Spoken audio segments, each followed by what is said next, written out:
Welcome to another episode of Mind Your Business, the podcast. My name is Abby, and each week I will be chatting to a different independent business owner about the story behind their business journey and how they built their brand. Enjoy the episode. So hello and welcome to another episode of Mind Your Business. And this week I'm joined by the lovely Cat. Welcome, Hi. Cat. Nervous laugh from Cat. Thank you so much for joining me. So you have so much going on, I'm not even going to try and do it justice with an introduction. So why don't you kind of tell us a bit about all the wonderful things that you do? Sure. so much. Yeah, where the heck do I start? So this is going to sound like I'm completely unfocused. I like to reframe it as multi-passionate. Yes, that's a much better way. That's me just kidding myself on. So yeah, I do many things. So in my business, the main kind of thing that I do is profiling. Mm-hmm. And what effectively that means is I look at small business owners, I work with small business owners, and we look at what their business looks like, what their business model looks like, but we profile them and their business. So what does that mean? It means looking at what they love to do, what they find easier, how can they add more ease. Business shouldn't be hard. We make it really hard work and busy, and it just shouldn't be like that. No. And it's, I'm going to be probably shouted down for saying, it is easier to make money when you feel happier, and when you're in a kind of lovely, happy place. Mm-hmm. So that's my kind of main focus. I want to make people happy, loving what they do, not falling out of love with it. And that's the kind of main focus. Mm-hmm. On the back end of that, I then created quite a lot of online courses to support that, because I moved my business model into a kind of more offline, online, passive. I hate the term passive income, but it effectively allows me to run my business from anywhere. Yeah, that's kind of my mainstay, if you like. And my ultimate way of kind of summing it up is I love to help people Duvet-proof their business. Yeah, so, I love that. Yeah, we have that ebb and flow. We want it, we get lovely feast and famine bits. We get all the money in, and then we think, crikey. Yeah, you get those weeks where there's just nothing. Where's the money coming from? So that kind of sums it up. Everything that I do points back to that same thing. How to help particularly small business owners Duvet-proof their business, so they can step out and they can have a day down the beach, or they can have a day with the kids, or they can just stay in the bed doing nothing. Absolutely. We all deserve to do something sometimes. Definitely. So how did you get into this world? What were you doing before that kind of led you up to this? Yeah, so my background is in profiling and intelligence analysis. So I worked in the covert world. Mm-hmm. How can I say this? We're getting delicately.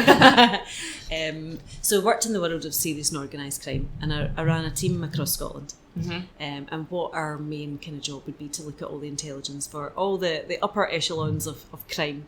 Yeah. So what that really means is I learned everything I know about business from drug dealers. That's one way. That's one way to learn it. Absolutely. So everything I do is highly legal. I just need to make that clear. Be prescriptive about that. But that's generally it. So when you look at any kind of business model, if it's a drug dealer, a crime lord, whatever, they're running it like a business. You've got people moving products, you've got a market, you've got supply and demand, you've got a place for people to be able to buy that, all of these things. So I spent years in that world, and at the same time, I'd always wanted to do something for myself. Yeah. And I always knew I was going to run my own business, but I just never knew what it was going to be. Mm-hmm. And it wasn't until I kind of looked at that comparison and I thought, wow, I can learn everything about business from here. Yeah, you can use all that information. And you can totally use it. Yeah. But the thing, obviously, that kind of makes me a bit more unique in my approach to mentoring and coaching effectively is the profiling. Mm-hmm. So for me, I'm trying to kind of get under the hood of what makes people tick, what's their own modus operandi when they're running their own business, and then use that to help them make it easier on themselves. Yeah. So does that make sense? I know that sounds a bit rambly. And I suppose you have all that experience profiling at that level, so it's not the kind of personality tests you see that are quite surface level and quite I'm an INFP. Yeah, well, I'm an INTJ. Because I totally get into all that, but I assume the ones that you're doing, that's so much deep. It's like a deeper level of profiling and getting right to the bottom of what makes people tick, sort of thing. Definitely a different style, but But interestingly, what I intentionally did was, so I've created my own profiling tool. Yeah, I love that. Because why wouldn't I? Yeah. Is that the U-print? Is that what? Yeah. So I created my own profile based on kind of 8 entrepreneur types. And I think what I aimed to do was exactly as you said. Some of the kind of personality tests can be a bit clunky, they can be a bit intimidating, and they can be a bit surface level. But what I wanted to do was create something that was really accessible, so that when they were running their business, they could get a piece of information that actually helped them to make some changes about their business model. Too often I see people creating their business and then they're 3 years in and they think, I hate this. Yeah. And I'm not sure how I ended up here. But it's usually because they've picked up loads of information from loads of sources. Yeah. And over time, it's kind of diluted their voice, or it's kind of diluted how they think they should do business, or they're told you need to do it this way. Because there's so many, you watch all these webinars and courses and ebook, there's so much like information bombarding you. Massive. And I think when you can take it on board and you can still have your own voice and be able to step back and think, does that fit me as a personality, or is that not for me? So for example, I am classic introvert, so most of my stuff is online, very stepped away, but I've got clients, customers, wonderful customers who are absolutely extroverted, want to do Facebook Lives, but that works really well for their business. That does not work for me. And I think when you when you're told you must do it this way, you must do a webinar, you must do a Facebook Live, there's a whole chunk of the population in business just saying, no, that really doesn't suit me. And they'll maybe try it because they believe that that's going to make the change in their business.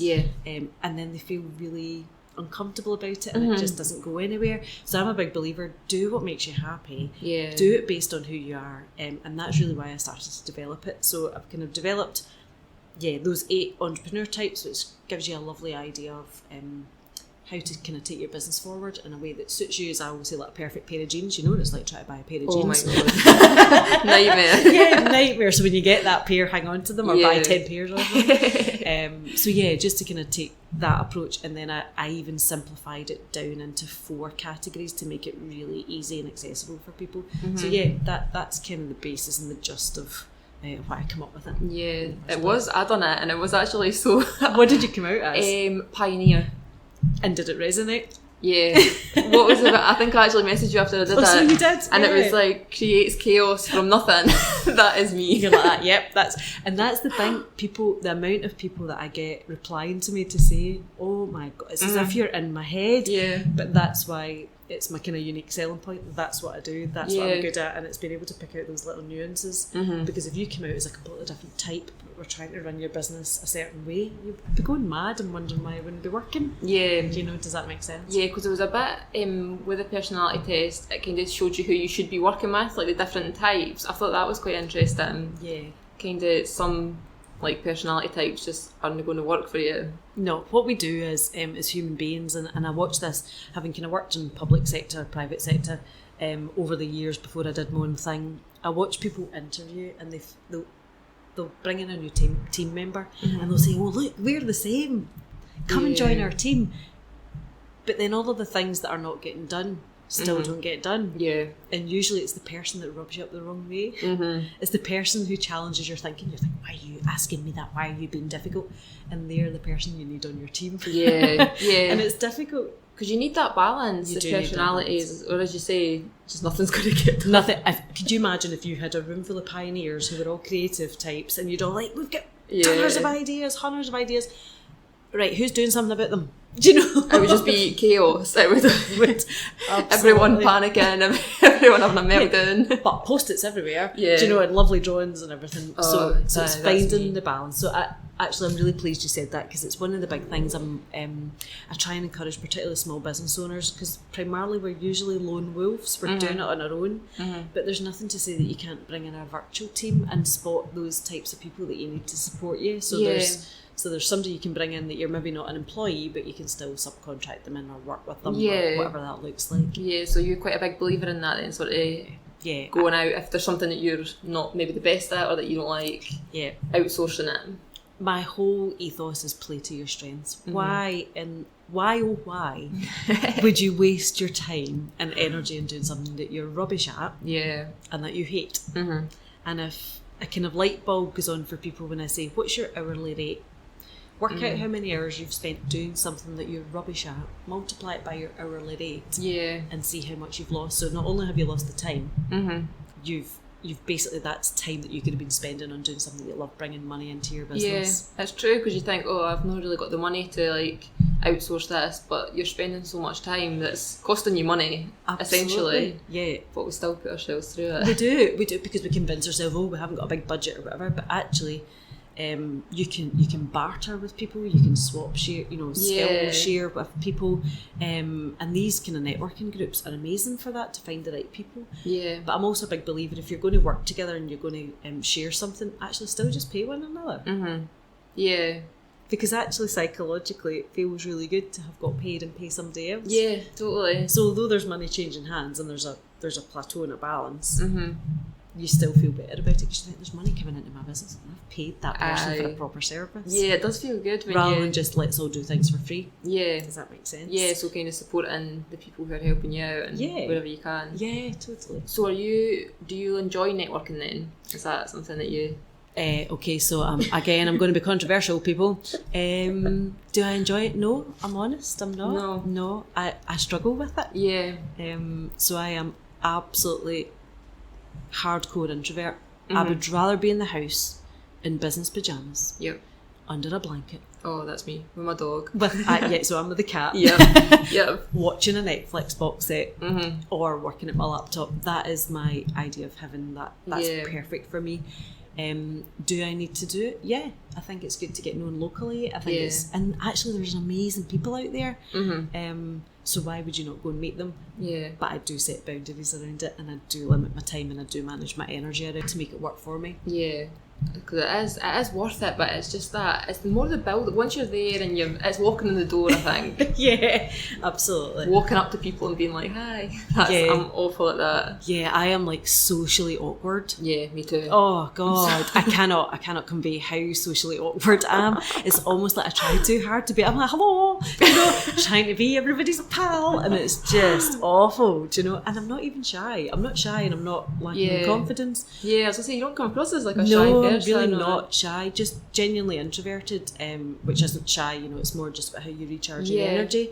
But networking, I think, is one of those things I push myself out of my comfort zone to do it, because I think there's a benefit to it, and as I say, I've certainly got to meet amazing people doing that. But I do manage it. There's a bit of a strategy. Around what ones I'll go to. Right. How much time I'll spend there. Whether it's at the end of a day or in the middle of a day. I kind of just try and balance all that out. So do you enjoy the sort of more informal, chatty ones, in like the business breakfasts and stuff? I'm not a fan of anywhere that is just an exchange of business cards. I struggle to feel authentic. I know that sounds a bit cheesy. They're always quite a bit cold and a bit... and to me, networking is genuinely, if you're going to build relationships, you can't do that in a really stuffy way. Where everything's very serious and business is fab. And actually behind the scenes for most people it's terrifying, and it's it's a struggle and everything else. So no, I definitely prefer the more informal, smaller groups, smaller intimate groups. Although I had pushed myself outside my comfort zone and went to speed networking run by Laura McGinnis of the Glow group. And I thought it was going to be my idea of hell, if I'm honest. But actually, loved it. It was really straightforward because it was so quick and snappy that you got to know people, but you were in and out of conversations. And that's a good way to do it. It was, and I always thought, I can't, too many people, that would be too overwhelming. But actually, I really enjoyed it. But again, able to say, right, I need to go now. I need to go back to my house. It's for everybody's protection. It's for everybody's protection that I go back home and get under a blanket. But I think there's, in Glasgow's got a real wealth of networking, and I think you've got to tap into it. You've got to get known, you've got to get tapped into it, but you can manage it. So whether you're really extroverted or really introverted, I think there's a way for it to work for you. You've just got to be really clear. Again, it's back to, don't do it the way people tell you to do it. Do it in a way that suits you. Do what's comfortable for you and what works for your business. Absolutely. No, totally. So we'll go back a wee bit. Obviously you mentioned your job before, so how long ago was it that you actually started your business journey, kind of working for yourself? So that would have been 6 years ago now. All right. 6 years. So it kind of feels longer, but actually in business terms it's not very long at all. So it was 2013, sorry, I can't even count, my arithmetic's falling. That's why I farm out accountancy, people. So yeah, but 6 years ago, and it was kind of funny because I knew I wanted to do something for myself. I just didn't know what it was going to look like. Yeah. And I had an opportunity to leave the job that I loved whilst I worked in that kind of criminal world, and I loved it. Things were changing. Things were merging, and whilst that was absolutely the right thing, I just felt that it was time for me to move on. Right. So it was actually a nice opportunity, and plus I've had quite a lot of kind of health issues over the years, and again I always think, well, there's an opportunity, you're getting a big sign telling you, do something different, do something that suits you better. So that was about 6 years ago, and because I'd kind of led teams and done a bit of mentoring in that previous role, what I found was, again, when you're kind of in a networking, I was mentoring and coaching other people, and it was other people that told me to do it. It was other people that said, this is what you need to be doing. Yeah. But ironically, at the time, I was in the process of setting up what I thought was this big innovative business. I had just invented a drink that manages urine infections in cats and dogs. All right. Totally random. I know, I wasn't expecting that one. No, totally random. And my wee kind of tagline is always, well, my name's Cat Paterson and it was Cat P, so it was kind of written in the stars that I would come up with something like that. So I was in the process of doing that and actually growing that into, okay, so if I can create something and patent it, then there must be big organisations who've got amazing ideas. Yeah. And actually, how do they tap into that? And I was kind of looking at getting into businesses to kind of see how we could do that. And that was the business. And then I suddenly had a light bulb moment. I thought, that is not going to get me out of my bed in the morning. Yeah. It's just not what I want to lead on. And at the same time, as I say, I was simultaneously kind of mentoring and coaching other small businesses. And it was somebody that actually gave me even the name. So my business name is Straight Talking Ginger. And somebody said, Kat, that's what you do. You cut through the fluff, you cut through the nonsense, and actually just tell folk how it is. You see something that other people don't see. Yeah. Why are you not doing that? And that kind of sent me off. Okay, well, why not do what I was already good at? Yeah. And turn it into a business? And I probably just hadn't made that connection before, that I could turn profiling into a business, which sounds a bit mad. Yeah. And that was kind of where it started. So it was other people spotting it for me, rather than me having this big lovely epiphany and saying, I'm now going to be a profiler for small businesses. It didn't start that way. Led into that sort of. Yeah. Sometimes the best things are like that. Like, you don't expect it, and you go down a path, and then it ends up being what you're meant to do. Absolutely. And I think as well, kind of following my own set of rules. Sometimes when you're too close to something, it can feel too easy. So if it feels too easy, you think, well, that can't be a business. Surely I kind of like what I love doing can't be a business. People aren't going to pay me for that. Yeah, and they do. Yeah. So I think sometimes we're the go-to person, for whatever it is that we do, and you know what it is. You'll go around your group of friends and you'll think, oh, if I need somebody to organise something, it's you. Yeah. If I need somebody to be centre of attention at a party or host a party, it's you. So you know instinctively who you're surrounded by. Yeah. But when you look at yourself, it's sometimes really hard to see it. Yeah, totally. Because it feels so straightforward and so natural to you. So that was kind of where it started. And then I just started to explore, well, what does that look like? What does the business model look like for me to be able to do coaching and mentoring? Sometimes it was one-to-one, sometimes it was group coaching, and primarily now it's more online. Right, so did you start with the sort of the more one-to-one and then... Yeah, absolutely. So when did that shift to online kind of start happening? Probably quite quickly, because what I would do is I would dabble with doing one-to-one and doing a bit of group coaching, and then kind of taking that knowledge and turning it into something that was online. Right, okay. So I would say from the very beginning I tested and I had loads of failures. Loads of scabby knees all over the place, as I call it. You would try something, you would put it out and people would just go, I don't really get. So whether it was your product or your service or your messaging, whatever, and it was a real learning curve. So I would say it took me a good 2 years, if I'm honest, at that point. So really to 2015 to really test those online things, to test the messaging. Do people really understand what it is that I do? Yeah. In 2015 was starting to see the tipping point. So where are we now? 4 years after that. And it's kind of at a lovely status quo now. So yeah. So I'd stopped doing one-to-one, but actually I've picked it up again. Right, okay. Because I don't need to do it. So it means I love to do it. Right, so that's what you enjoy. Yeah, really, it's lovely, and it means I only take on so many people a year. I keep my diary really clear from it, and I get to pick and choose, which is a really luxurious place to be. Whereas I think when you're starting out in business, you take everything that's coming, and you try everything. You try, and I think there's a place for that. But then you work out.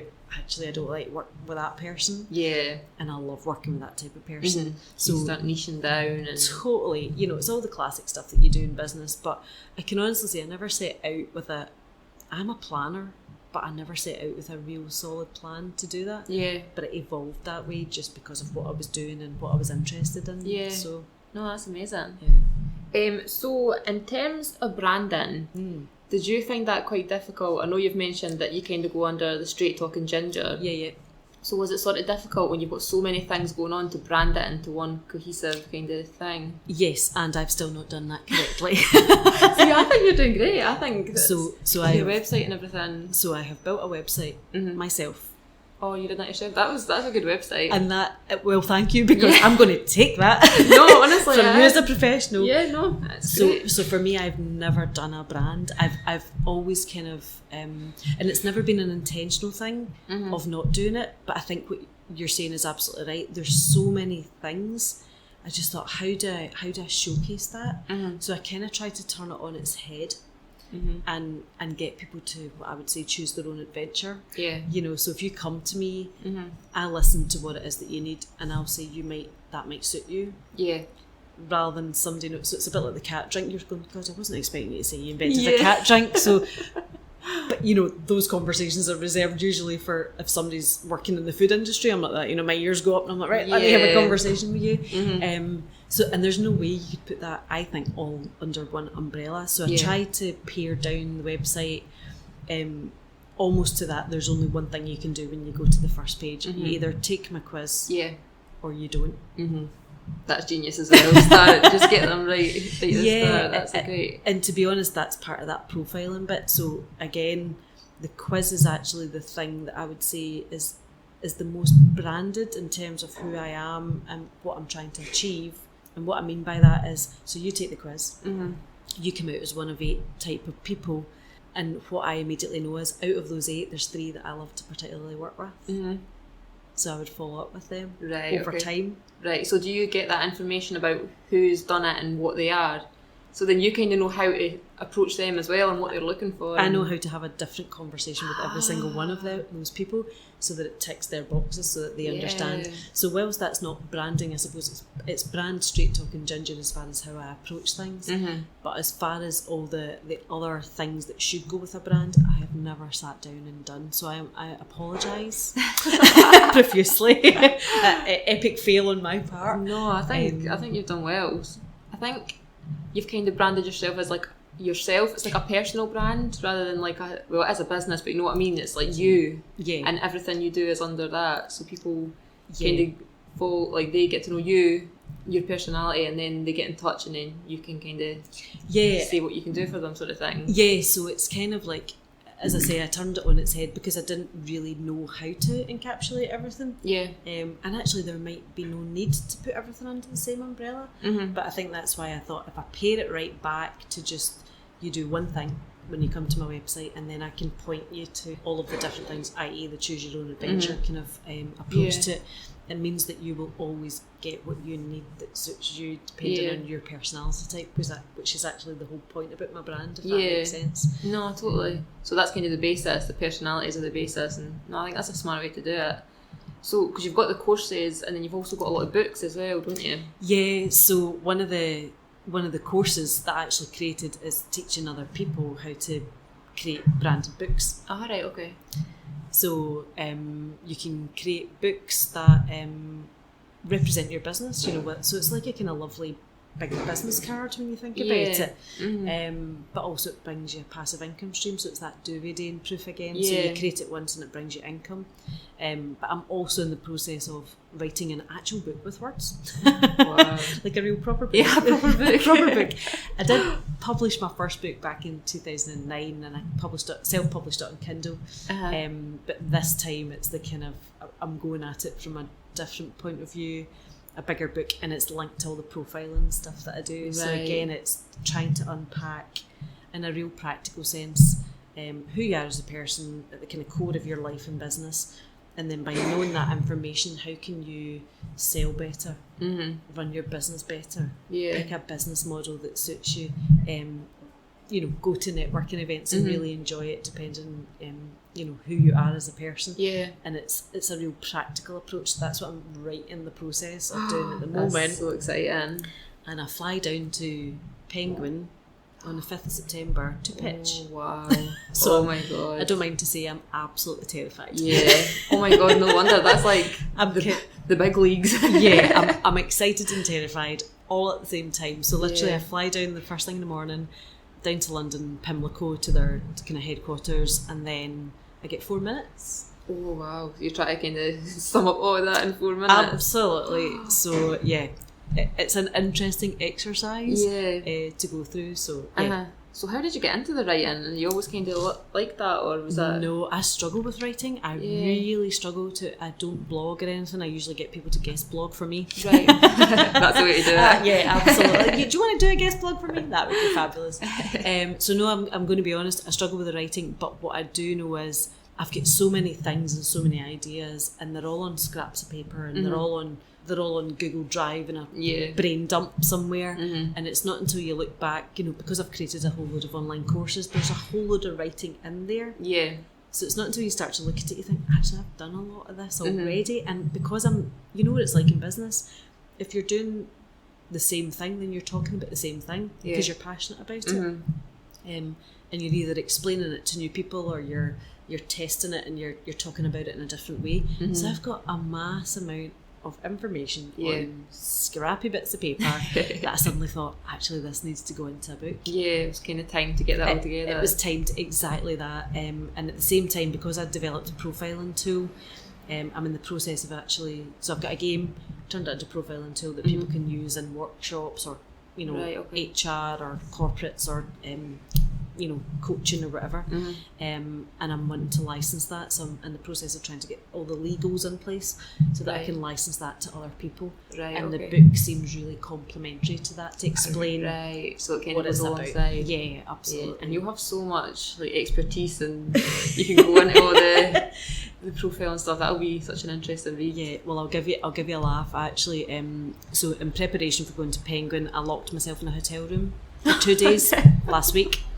And when I say locked myself in, the only time I came out was for dinner, so I was a bit of a talk of the steamy in the hotel. They were wondering, who is she? She hasn't come out of her room. Something dodgy going on up there. Something really weird happening. The do not disturb sign was on the door. I thought, well, I kind of arrived. You arrive mid-afternoon, you've got one night and then a full day, and I thought, well, I don't need extra towels. I don't need anybody to change my bed or make my bed for me. It's absolutely fine. Locked myself in for 2 days to kind of get prepped for going to see Penguin. But what I realised was I had stuck up a whole load of post-it notes about some case studies about serial killers on the mirror in the room. And when I was packing up, I'd forgot to take them off the mirror. Oh no. Oh my god. Housekeeping would have gone. So luckily by the time I'd done, I think I had 2 trips to the car because I had all my laptop and gear, and then I had my wee overnight bag and stuff. And then I thought, I'll just go back to the room before I check out just to check. And luckily I thought, can you imagine, I've locked myself in a room for 2 days, and then there's all these case studies with all these serial killer names and all sorts, and I just thought, that's not a good place. That's not. So I'm sure there's probably a black mark next to my name at the hotel. Maybe just thought you were really, really interested in serial killers. I know, it's just really strange. You're really into some documentaries or something. Yeah, absolutely. What's she watching on Netflix? Mindhunter or something like that? Oh my god, I love that. I'm watching it now. Yeah, so addictive. Yeah. Is that do you enjoy that sort of stuff? Oh, yeah. There's some things I can't watch because they wind me up, because I'm like, that would never happen. Yeah, because I always wonder that. Is that actually what happens, or is that like a really dramatic version? But Mindhunter's great because it just comes at it from a kind of, 60s and 70s of the FBI even coming up with the term serial killer, which didn't exist before.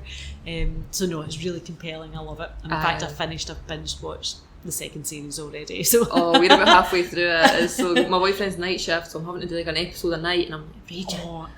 Before he goes to work. Yeah, or else to, keep going. Yeah, or else he's not there, and you're like, can I get away with watching that when he's not in? Oh no, that's punishable by death. That one. I am getting to the good bit as well, and you have to leave last night. It's rotten. Raging. So you kind of mentioned earlier that you had some sort of health issues, and I believe you had a diagnosis of ME, is that right? Yeah, so I get diagnosed with ME. So for people who don't know what that is, it's kind of chronic fatigue, literally, joint pain, and I didn't walk for a very long time. Had to give up my job. Right. So I get diagnosed back in 2004, eventually had to give up work in 2005, and didn't work for 2 years. Right, okay. And it was devastating, I'm not going to lie, it was absolutely devastating, and it kind of came, it had been building up over years, and the usual thing, and this is my kind of genuine warning to people, particularly when you run your own business, it came from a place of burnout, and it came from a place of not doing things that I loved and pushing through effectively, and all those silly wee colds that you get, and you get another cold, and you think, you've got another cold? I've got another cold, and before you know it, you've had loads in a year, but you keep pushing through, and you think, I'll be fine because I'm busy and I need to get on with this, and it kind of started from there, and it just culminated, and I feel my body just shut down, literally overnight. Went to a doctor, and sat with a diary, and they said, you need to take time off, and I said, I could maybe take, next Tuesday afternoon off, couple of days and they were like, no, you're not hearing me, you need to take time off. And literally overnight my body shut down and I couldn't walk. It was the strangest thing, and it was terrifying. Yeah, that's a scary really time. Scary, but genuinely, and I was in a very dark place with it, because you just don't know how you're going to come out of it again. But it's probably why it kind of, to jump to the end of that, it's probably why I'm really passionate about people Duvet doing proof their business, because you just never know what's going to happen when you need to take time out, or care for family, or care for yourself, or whatever that looks like. So that's probably where I've got to now, after all those years of getting that diagnosis back in 2004 into 2005. But I also, and I know people are going to think, this is kind of, you're just saying this, but actually it became an opportunity. Genuinely became an opportunity, because I was stuck doing something that I hated. Yeah. So it then was taken away from me because I couldn't work. And I had a choice. I had a choice to either sit and worry about it, or I had a choice to work out what to do about it. And the worst case scenario for me was at that time, okay, if this is what it looks like, and life has changed as I know it, then what can I build around about myself? What can I start to build? So probably even back then, the ideas of what a business could look like, and that was 2007. So, we had businesses on the internet. It was new, but it was online, and it kind of planted a seed. So it's taken all that time to get to where I am today, but it definitely started to plant a seed of, there are opportunities here. You do not need to be stuck in the house, wallowing in that victim of, woe is me, how do I get out of this, and actually do something practical about it. And at the same time, that's when I was kind of studying psychology and kind of finishing that off, and then I worked hard to get myself well. Worked hard in the sense of had to rest, had to pace myself, all of the things that go against everything that we are as business owners. That would be hard if you're a person who's always got ideas and always wants to be on the go, and really, really hard, because I was always out doing stuff, exercising at the gym and everything, and that literally stopped overnight, and it was just, what do I do now? Such a shock to the system. It is, and your identity changes, so who you are, suddenly you're like, I don't recognise myself, so I need to reinvent what that looks like. So I finished my degree, and then worked really hard to get myself better, And that's when I kind of ended up in the world of intelligence analysis. I got a foot in the door. So instead of even starting my own business then, I was still kind of mulling that over and what that would look like. Yeah. But I really wanted to get back into work and routine and something that I love to do. And that kind of spawned a whole new career and chapter, which was amazing.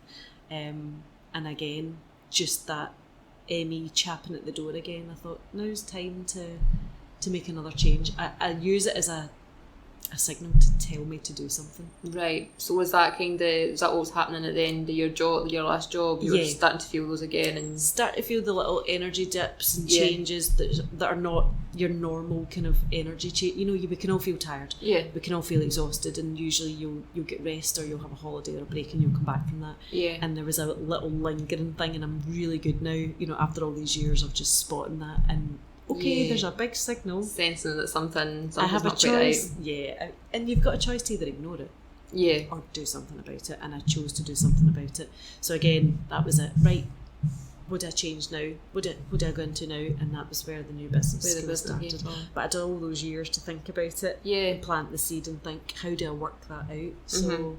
So yeah, it's been a long time coming to get to this point. I'm always impressed or amazed by people who say they've got overnight success, because it doesn't happen. No. It's flash in the pan. You know, if people do that, it's genuinely a one-off. Yeah. And I think anybody who goes into business or whatever career, it's built up over time. Yeah. There's little seeds planted and your brain's working away on what it looks like. Yeah. Until you get to that point. But so I always think, you know, you're dealt a hand in life, play it. So do you think if that diagnosis hadn't happened, do you think you would be where you are today? You think you still have went down the business? I don't know. I don't know. God, that's a great question. Hitting you with the hard ones. Yeah, no, but it is a great question, because actually I think I always knew I was going to do something different. Yeah. But whether it would have been this, who knows? But I think you always create something based on what your experience is in life. And what your knowledge is. So it's not just what your skill set is.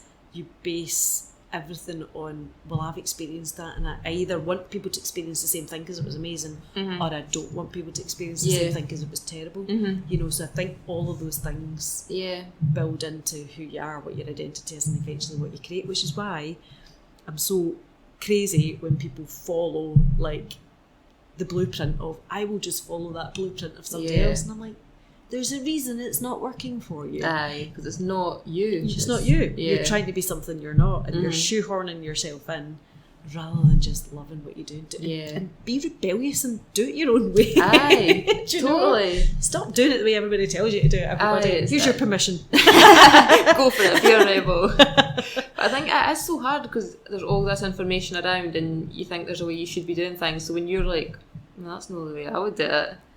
Because I kind of have that in my design business. Like, I'm a bit loud and I'm not this nice calm, like some people have the really calm branding and they do the pretty stuff, and that's not me.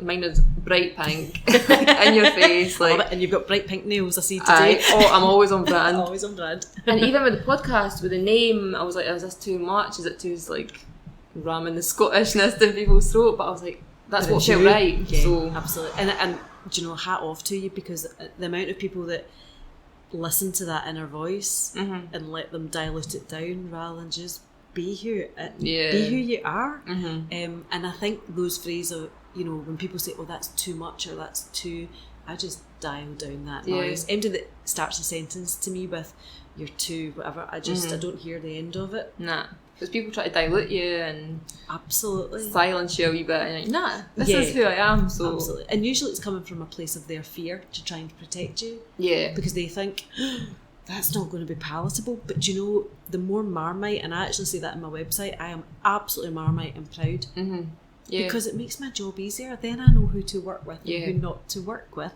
and see if you don't get it, that's totally okay. Yeah, there'll be like there's load of other people out there. There's a million other people, you know, that I will happily point you to that you would be a great fit for, but never ever apologise for your brand. No. You know, and if it's out there and it's, I mean, the names of your stuff's amazing because it is, and actually meeting you now, it makes sense. Oh, that's Do you know? nice. Yeah. It makes you. It's so perfectly fit. It's back to that perfect pair of jeans. It fits perfectly. Oh, and you can, if somebody's not if they're doing something that doesn't fit, apologies, you can smell it like a fart in a lift. Do you know? Yeah, you can see that it's no authentic and they're a bit uncomfortable. They don't believe in it fully. Yeah, and I think as well when you, again, because we've got so much online now, and we were chatting obviously before we kind of started about meeting people and feeling like you know them online and then meeting them in real life, and see when there's a disconnect.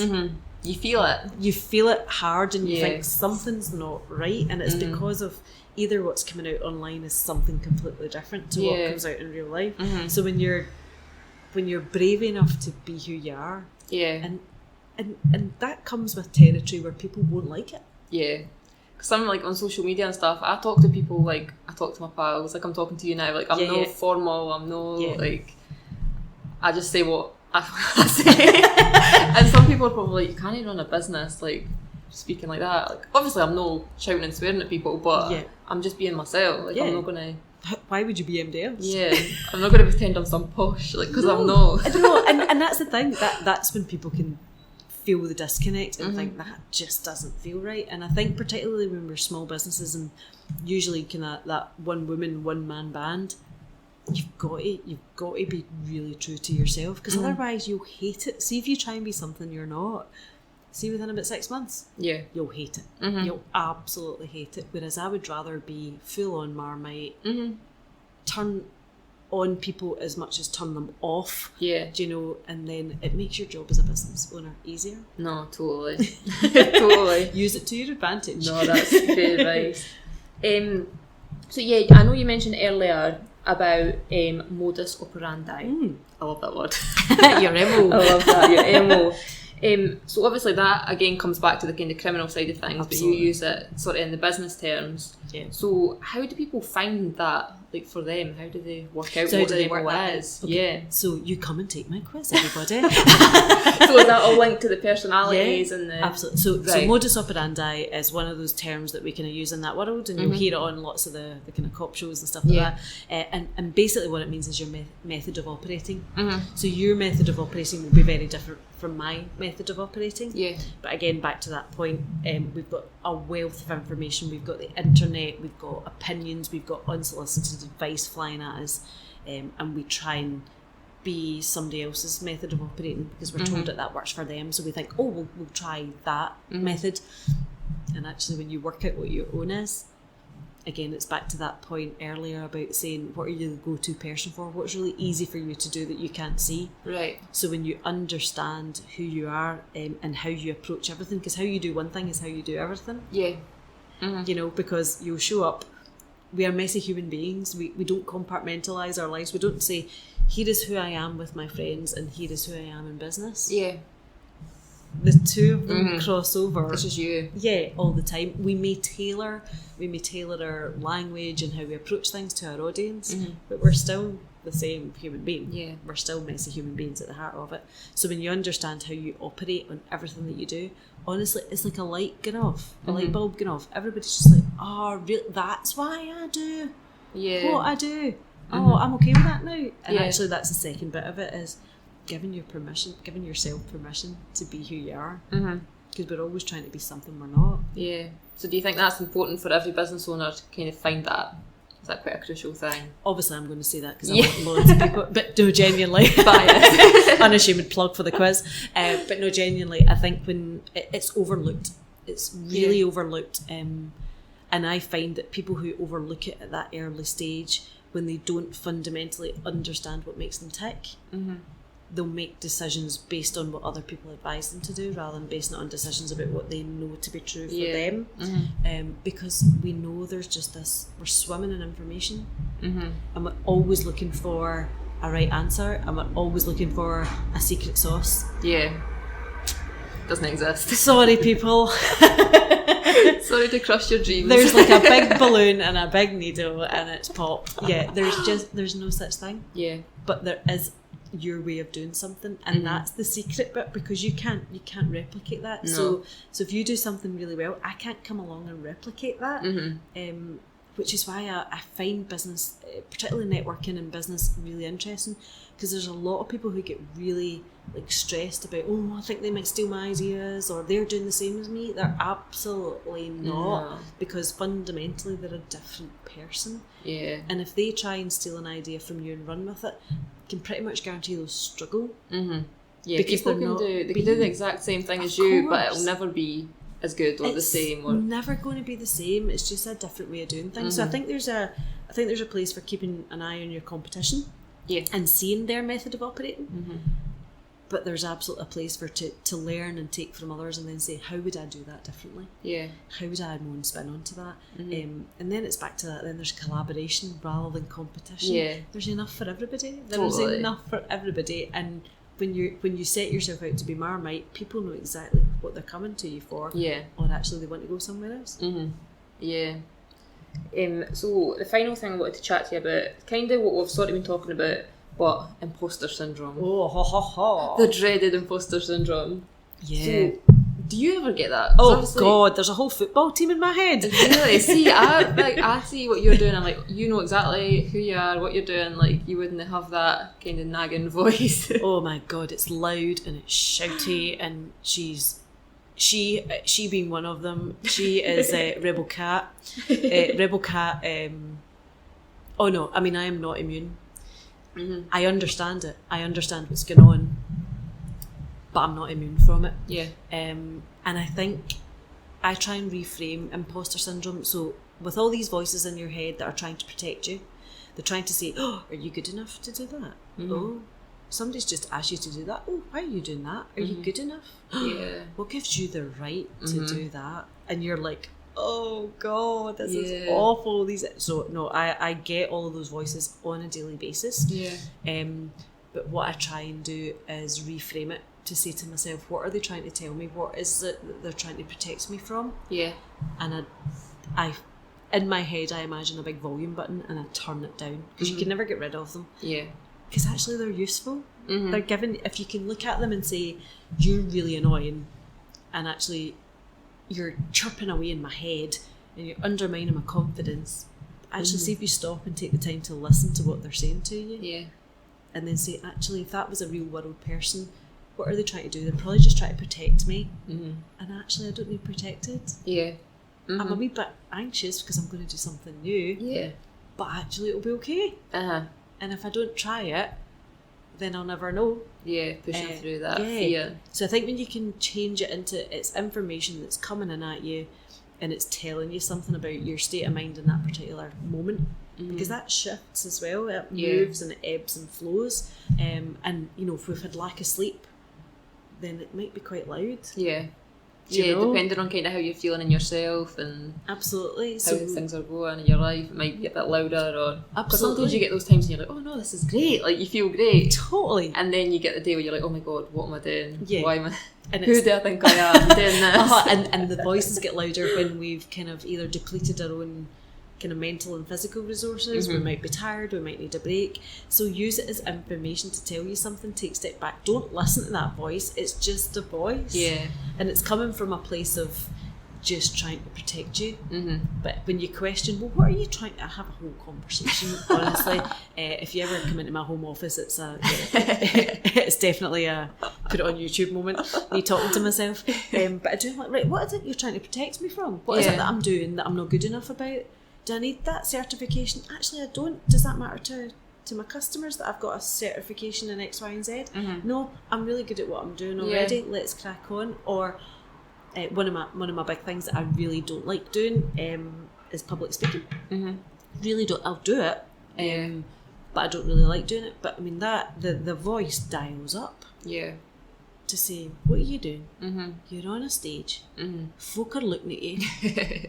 Do you know, and all of your worst fears, and all like, wait a minute, my face is bright red, now everybody's focused on my face. Aye. Oh, I can hear my own voice. Oh no, I can hear my own voice. You know, and all of that's going on. Yeah. But actually, when you think about it, it's just trying to protect you because it's something new. And Yeah. when you practice things, Mm-hmm. those voices tend to dial down. Yeah.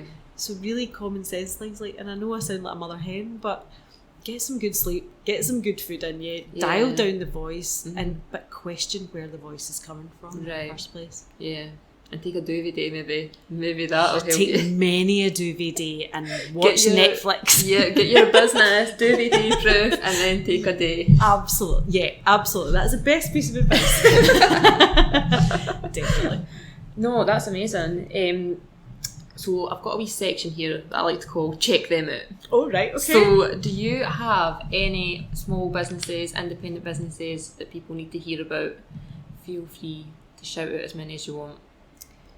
Oh, interesting. So I would definitely say, so I've already shouted this one out, but I would say Laura McGuinness of the Glasgow Girls Club, she actually hooked us up to be able to kind of do this podcast, so thank you. But what a great network of women, what a great network of talent and experience and knowledge. So definitely go and check them out. I'd say go and check out Laura Bell. So Laura's an illustrator and graphic designer as well. She does some amazing drawings. So definitely go and check her out on Instagram as well. Who else springs to mind? There's actually a girl, sorry, this is America, I should really be focused on Glasgow businesses, but there's a girl, I think she's RKINK, I think. She's Awkward Marketing. She does the most amazing, she's a comedian, right, but also a website designer. Oh, okay. And if you want to learn anything about marketing, go and look at what she does. It's incredible and it's hilarious. And actually, I've stalked her for years. Professional stalker. It's a throwback to my previous job. I've stalked her for years. I've never taken any of her courses. I've never bought any of her products. I converse with her online. But she has the most amazing marketing. So I would definitely check that out. But go and check out the Glasgow businesses as well. Yeah, I'll tag all them. I'll post up when this goes out and I'll tag them on it so people can find them. So the only thing we have left is for you to plug yourself. So what have you got going on? Anything you want? Courses? Your book? Sure. Anything? Where can people find you? Yeah, so you can find me over at straighttalkingginger.com. Please come and take my quiz. I'm ashamed to plug. I think I've already done that twice in this podcast. How rude. Come and take the quiz. Find out about yourself. You know, you're under no kind of commitment to go any further with that. Take the quiz. Get a free report. Learn a bit more about yourself and work out who should be in your team. And also, if you happen to come onto that email list, then obviously I've mentioned I'm writing the book. So it's something that I plan to kind of put out for people to see what the interest is like, to see if anybody kind of wants to hear little snippets of what I'm talking about, you know, and using case studies of serial killers and all those kind of methods and working out your modus operandi. So if you're interested in that, I'm going to be, hopefully, Penguin takes me on and it'll be lovely, but if not, I have a plan B, so it's absolutely fine. Penguin, come on. Penguin, come on, Penguin. I think that's just my ego talking there. But and the other things is there's online courses on my website as well that you can check out. That a couple of the main ones are that Duvet Day Proofing Your Business, of creating branded books that represent your business really well, but also bring in some much needed cash for passive income, which is lovely. And also the other one I do is I teach other people how to use quizzes to bring a stream of customers into their business as well. So you're kind of giving them your expertise for your quiz. Because I always think, well, obviously, you know, it's a product and a service that I can sell now, but ultimately, why would I not tell people how to do that? It's such a great tool that you'll be using. So definitely go and check them out. Are you on Instagram or anything? Or? I am, but I don't really use it that much. But yeah, Cat Paterson STG on Instagram. Right, so I'm going to follow you there. I'll chat with you, tell you what they get in your quiz. Perfect. Tell me as well. We'll put a post up. Tell us what you are. If you're a pioneer. No, I'm a detective. Funnily enough. Oh, that's great. Yeah, it'd be so interesting to see people who listen to this and take the quiz and see what they are as well. See if there are any more detectives and that would be pioneers. Great. Actually, yeah, get them to take the quiz and post it up. That would be amazing. Yeah, take the quiz and then you can reply. You can put a comment on the post when I do this episode, and you can tell us what we are. That would be amazing. Thank you. Check that out. Yeah, thank you so much, Kat. Thank you for joining me. Taking time out of your busy day. Oh, brilliant. Absolute joy to be here. Lovely to chat to you. Yeah, no, it's been great. So yeah, thanks very much, and I'll speak to you in the next episode. Bye. Thank you for listening to this episode of Mind Your Business. If you're not already, be sure to follow us on Instagram, Facebook and Twitter at Mind Your Business Podcast for updates on future guests and behind the scenes look at what we've been chatting about in this episode. See you next week.